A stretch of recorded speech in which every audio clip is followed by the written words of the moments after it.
Hello, I'm Henry Neufeld of Energeon Publications, and I want to talk for just a few minutes about the dating of the Book of Daniel. First, let me tell you that if you're watching this via Google+, there will be a showcase with a resources page, as well as information on my YouTube channel and my Google+ page. If you're on YouTube, you may have to click a banner that's across the video in order to join the conversation and see these showcase items that will give you some links. The purpose of this video is to talk just a little bit about the date of biblical books, in particular issues with the date of the book of Daniel. So just give me a minute. I'm going to use some slides here from a presentation. And I'm sharing now, dating the book of Daniel. Often, when Bible students read from their Bibles, they don't realize some of the problems that there are, some of the disagreements that there are between scholars about what's going on in certain areas of the introduction to the book. Introduction to the book will involve things like who wrote it, when, the unity of a book. Was it written by one person or more than one person? How is it structured? What is the historical background? If you read a study Bible that simply approaches everything from one perspective, you may get the wrong idea about the discussion. So the purpose of this video is to just lay out the landscape. I'm going to be using it in connection with my verse-by-verse study of the book of Daniel, but it can stand alone to help you read introductions to the book. And let me recommend right now that you read more than one introduction to any particular Bible book that you're working with, and make sure that they come from different perspectives. Then consider what the authors have said as you study the book, and don't simply accept what the introduction says. You may find as you read and study that you're going to see it a little bit differently. Over here on the slide that I have up there now, that's the Hebrew text, starting in chapter 1 and going into chapter 2 of the book of Daniel. And the reason I have that is that they're about 2/3 of the way down the page. I've marked the point where the language changes. And this is an important characteristic of the book of Daniel that is not a common element of prophetic books.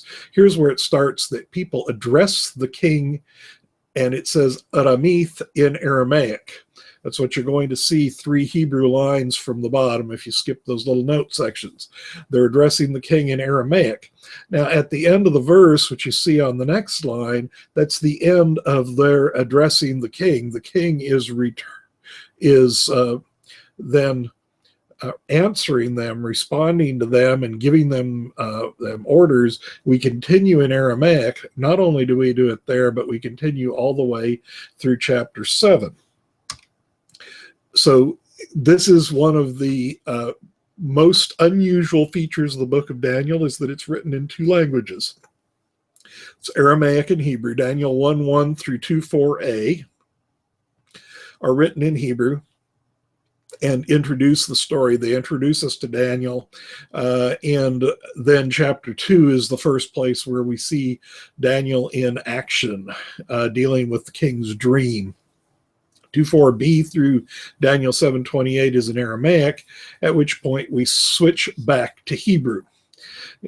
This, in terms of introductions to the book, relates to the idea of unity, where the Aramaic portions and the Hebrew portions written by the same person. It is, of course, not impossible for the same person to have done so, because it would be quite common for a Jew of the time frame, either any of the time frames that are proposed for the book of Daniel, to be able to speak both languages. So that's not impossible.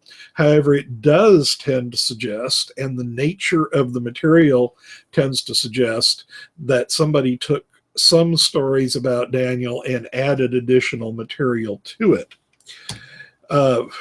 So let's look very quickly here at the dating options that are proposed. The first is in the 6th century BC or BCE, depending on what you use. BC before Christ, BCE before the Common Era. 6th century is the 500s. The exile came around 586. The dating of the book of Daniel, if we read internally, would be just before the turn from the 7th to the 6th century, somewhere around 605. Now, there's some discussion and debate about that because that's a period of time when we don't know of an exile of people, although it's very possible that what is referred to here is a small number of people taken from the court in Judea when Jehoiakim was replaced. But in any case, the 6th century dating comes from the story in the book. It relates to when the events happen. So we have Daniel gets in and says, I, Daniel, and did whatever, and we have these related to years of King Nebuchadnezzar and so on, all the way down through Belshazzar, and eventually to the enigmatic Darius the Mede that we don't have from history in Daniel chapter 6. The 6th century dating suggests that these materials were written within the lifetime of the Daniel in the story, which of course says also that the Daniel in the story was a historical character.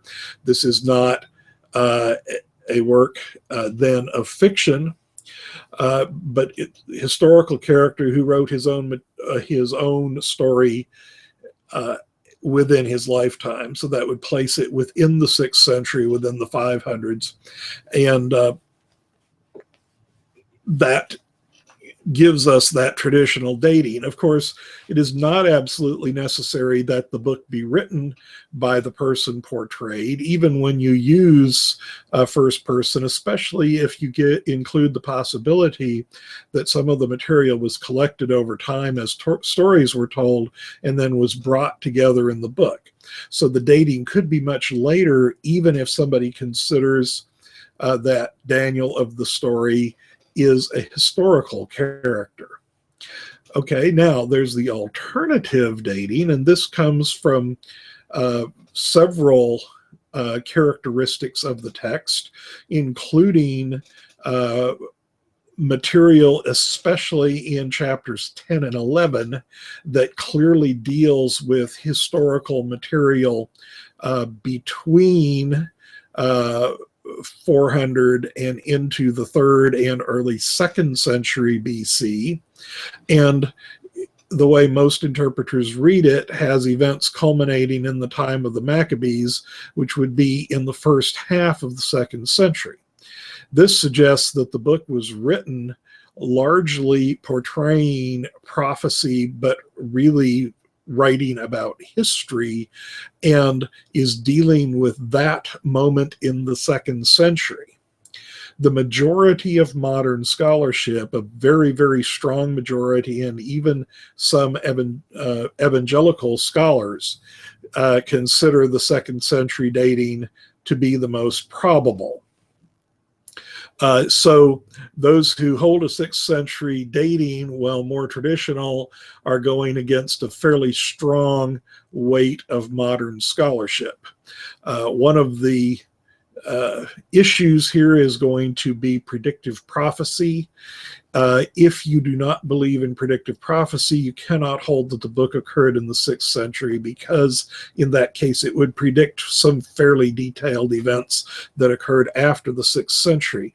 On the other hand, believing in predictive prophecy does not mean that you have to believe specifically that Daniel engaged in entirely predictive prophecy. So that leaves it open. I am a person who does believe in predictive prophecy, but also sees significant arguments in favor of a later dating. Not quite the 2nd century, because let's look at the 3rd option I give, which is that the Aramaic portion dates from the 5th to 4th centuries, and then the Hebrew portions are added later, culminating in the 2nd century. This would have a character Daniel about whom stories were told, who could well be a historical character in the court, but stories are passed on and then collected together, and then this material is added to. Somebody takes the collection of Aramaic stories and adds to them the Hebrew portions much later. This is supported by evidence over time that suggests that the Aramaic is actually older, very possibly older in character than the Hebrew. When people first said the Aramaic was newer, it was based on a limited amount of historical evidence, which is that Aramaic largely comes after Hebrew in the historical material that we had at the time, but a number of additional pieces that have become available since then, including the Genesis Apocryphon from the Dead Sea Scrolls, suggests a slightly earlier time. In the resources page, I have dating the book of Daniel. It goes into significantly more detail, although still very short on that point. Here I'm just trying to lay out the general map. Now, let me use an illustration here for the application of the book of Daniel. I'm suggesting this for your study. I'm going to be using it in connection with my own study of Daniel on my YouTube channel. My YouTube channel is in the showcase. If you go there, subscribe, or look for the videos on eschatology, I'll be beginning a verse-by-verse study of Daniel. And I'm going to use this illustration to show the approach that I'll take there. I want us to think about a time capsule. It's 2016 when I'm talking. So let's take something approximately a century apart. World War I ended in 1918. So, but 1916 is a time during the war. So let's say that I choose here in 2016 to write a historical novel about someone in the First World War. Now, I study up the history. I try to make it as precise, as accurate as I possibly can, looking back over 100 years. But what I want to do is present this to an audience 100 years from now. I'm going to write my novel, and instead of publishing it, I'm going to put it in a well-sealed metal container, and I'm going to bury it and record information as to where to find it, expecting it to be located a century from now. As you can see here, there are 3 different time perspectives that we're thinking about. And these are illustrated with the questions I have on the slide I'm showing you right now. When did the events related in the book happen, if any? In my illustration, I'm going to write about events that happened in World War I. I'm going to have fictional character, but I'm going to put that fictional character into historically realistic situations. So when did the events related happen? If they did happen, that would be in 1916. When were they written down? In this case, I'm writing them down in 2016. So we have my perspective a century after the events. Finally, who is the intended audience? That is 2116, 100 years from now. I'm wanting people, however they live at that time, to look back and have a book that talks about the First World War accurately. Now, note that there's no prejudice here in my using a historical novel. I could, in fact, write from my perspective now a history of World War I and put it in the book and have the same set of 3 audiences. So now if we relate this to the book of Daniel, Daniel is presenting events of the 6th century. Whether one treats those as fictional or historical, they're presented as 6th century. So there's your first horizon. Your second look is when were they written down? Well, we have them written down either based on the internal chronology of the book saying they have to be in the life of Daniel, they would be fairly soon after the events related in Daniel 6. The visions later, we don't know exactly where they fell, but they couldn't be much later because Daniel 6 is falling into a time after the Persians have taken over the empire, at which point Daniel would be at least into his 70s probably, given that he's old enough to be put into training at the beginning of the century when he comes to Babylon. So there's our required timing. A 6th century dating would be a late 6th century dating for writing down, but writing down events that take place over, let's say, 70 to 80 years before that time. Now, if we do that, and if we look at the way the prophecies work, especially as I mentioned, Daniel 10 and 11, which have the most precisely measurable symbols that can be converted to history in a fairly precise manner. If we use those, then if Daniel wrote it at that time, we're thinking in terms of predictive prophecy, with Daniel presenting for an audience that's going to come anywhere from 350 or so years after the date that he writes. So he's looking at a future audience. That's why I used my time capsule illustration. Now, in order to accept the possibility of that, you have to accept the possibility of predictive prophecy, but you don't have to accept it just because you accept predictive prophecy. That is, a prediction doesn't necessarily occur just because you believe one is possible. And so, but that is one of the options. When we think about the possibility that stories are gathered, we say, here's a Daniel, he has experiences in the court, there are visions, this sort of thing, and people tell stories about them. Eventually people gather them together saying, this Daniel and his 3 friends and so on, and their experience and their activities is of value. So now we have the collection time, the writing time, over a period of even as much as centuries between the late 6th century and no later than, say, the early 2nd century. These stories would be recorded and written down, and the stories especially would have an audience that's immediate. Finally, they would address the situation that comes up in the time of the Maccabees, even if they're written ahead.